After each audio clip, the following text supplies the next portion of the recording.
মাঘ মাসের প্রথম রবিবার মালদা জেলার বিভিন্ন প্রান্তে অনুষ্ঠিত হল সূর্য পূজা। ভক্তিনিষ্ঠা সহকারে সূর্যদেবের আরাধনায় ব্রতী হলেন আপামর বাঙালি। যুগ যুগ ধরে মাঘ মাসের পূর্ণ রবিবার তিথিতে হয়ে আসছে সূর্য পূজা। সেই মতো এবছর মাঘ মাসের প্রথম রবিবার এই পুজোর ধুম লক্ষ্য করা যায় মালদা জেলার বিভিন্ন প্রান্তে। দীর্ঘদিনের ধর্মীয় আচার অনুশাসন মেনে এবারও সূর্যদেবের পুজো অনুষ্ঠিত হয় মালদা শহরের কৃষ্ণপল্লী, বুড়াবুড়িতলা, কালীতলা, গয়েশপুর, বাঁশবাড়ি সহ বিভিন্ন এলাকায়।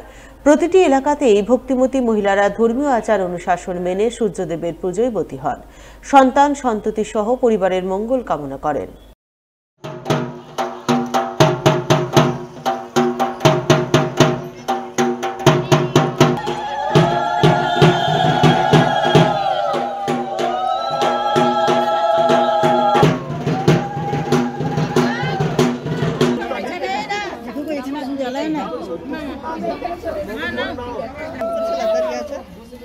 দেখ সবাই দিচ্ছি, সবাই দেখ দেখ দেখ।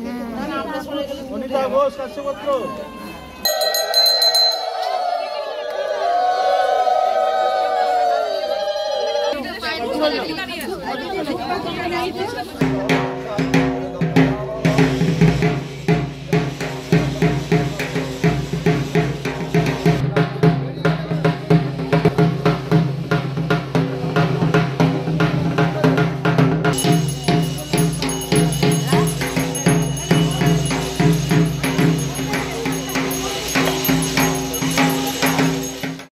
ইংরেজবাজারের কোতোয়ালি, চৌধুরীপাড়া ও সাহাপাড়া এলাকাতেও সূর্য পুজোর ধুম চোখে পড়ে। বিশেষ করে ভক্তিমতী মহিলারা সন্তান সন্ততি ও পরিবার পরিজনের মঙ্গল কামনায় পুজোয় ব্রতী হন।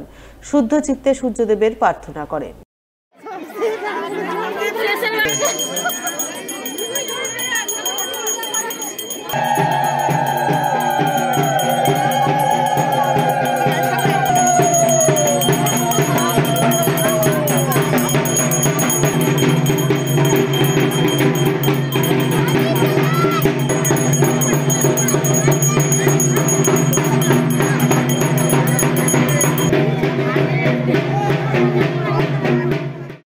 মাঘ মাসের প্রথম রবিবার সূর্য পুজোর পূর্ণ ছবি নজর আসে গাজল ব্লকের বিভিন্ন এলাকায়। প্রতিটি এলাকাতে ঢাকঢোল বাজিয়ে পুরোহিতের পূর্ণ মন্ত্র উচ্চারণে পুজো অনুষ্ঠিত হয়। পুজোয় ব্রতী হন ভক্তিমতী মহিলারা।